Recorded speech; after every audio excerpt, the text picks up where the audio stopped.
So, ayun na nga guys. May photography project daw kami para sa aming visual communication. Daw.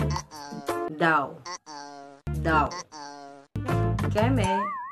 Kasi sa totoo lang, social experiment talaga siya. Basically, ang goal natin dito ay ang malaman kung gaano kabilis natin mapapapayag ang isang tao kahit hindi nila alam kung bakit sila pumapayag. Parang sa love life lang, diba? Kasi, dahil mahal mo siya, pumapayag ka na lang, nasaktan ka niya. Oh no! Opo ka dyan. So, here's the thing. Ang setup namin, simple lang. Pupunta kami sa mga random strangers. Yes, random. Tapos, magpe-pretend kami na legit ang photography project namin. May props kami na akala mo pang Metro Manila Film Fest. Pero ang totoo, pang Divisoria level lang. Pero effective. Yung props namin ang nagsilbing priming.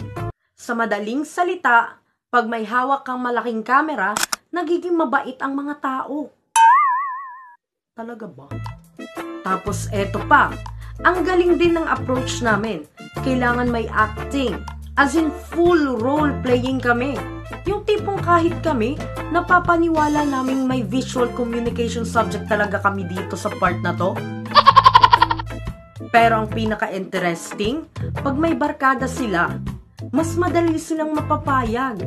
Kung wari ang isang tao, may mga kasama siya, 5 o 3, madali or mas mabilis silang mapapayag.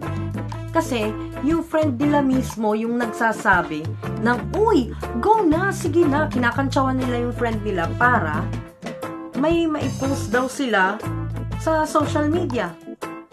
Ang dating naman nun, para kaming nag-ooperate ng mini peer pressure business. Wala talagang tumanggi.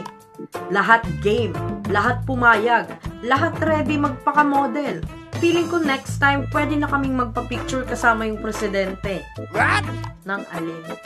Ng Pilipinas? Ano ba yan? Ng Pilipinas?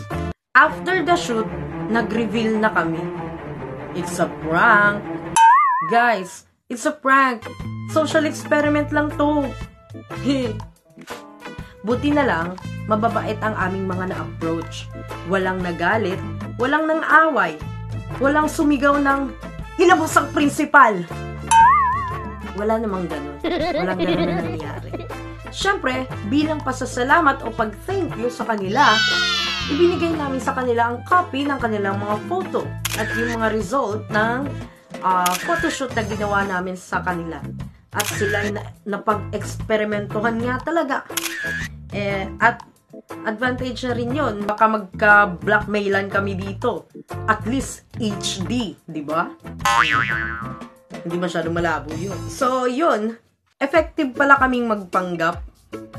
Bagay na bagay sa amin kasi mga mapagpanggap kasi kami. Hindi lang namin alam kung dapat ba kaming matuwa o dapat ba talaga namin ikatuwa ang aming mga pinaggagawa. Kasi parang nare-realize namin na parang gusto na lang namin maging actor at actress. Wow! Char! That's all. Thank you for watching. Mabuhay!